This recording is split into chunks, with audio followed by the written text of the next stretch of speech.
Friends, ఈ video నచ్చితే మాత్రం ఖచ్చితంగా లైక్ ఇవ్వండి. లక్ష్మి మెహందీ డిజైన్స్ చూపిస్తుంది కదా ఇక మనీషాకి. ఇక మనీషా సెలెక్ట్ చేస్తుంది. ఓకే, ఇది ఫైనల్ అన్నట్టుగా. ఆ తర్వాత ఇక లక్ష్మి అక్కడి నుంచి ఇంట్లో నుంచి వెళ్ళబోతున్న టైంకి మిత్ర అక్కడికి వస్తాడు.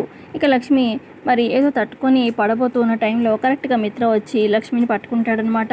ఇక లక్ష్మి మిత్ర ఒకరి కళ్ళల్లో ఒకరు అలా చూసుకుంటూ ఉంటారు. ఇక అక్కడే దేవయాని అలాగే మనీషా ఉంటారు. వాళ్ళు మాట్లాడుకుంటూ ఉంటే ఇక సడన్గా ఇలా పడిపోతున్న లక్ష్మిని పట్టుకుంటాడు కదా మిత్ర. ఇక దేవయాని మనీషా షాక్ అవుతారు. ఇక మనీషా అయితే చాలా కోపంగా చూస్తూ ఉంటుంది. ఏంటిది అన్నట్టుగా చూస్తూ ఉంటుంది కోపంగా. ఆ తర్వాత ఇక నన్ను క్షమించండి అని చెప్పి లక్ష్మి మిత్రకి చెప్పడంతో కొంచెం చూసుకొని నడవండి అని చెప్పి మిత్ర చెప్తాడు. సరే అండి, నేను వెళ్ళొస్తాను అని చెప్పి లక్ష్మి అక్కడి నుంచి వెళ్ళబోతున్న టైంకి ఒక్క నిమిషం ఆగండి అని చెప్పి మిత్ర ఆపుతాడనమాట లక్ష్మిని. ఇకప్పుడు లక్ష్మి మనసులో టెన్షన్ పడుతూ ఉంటుంది. మిత్ర గారు నన్ను ఎందుకు ఆపారు?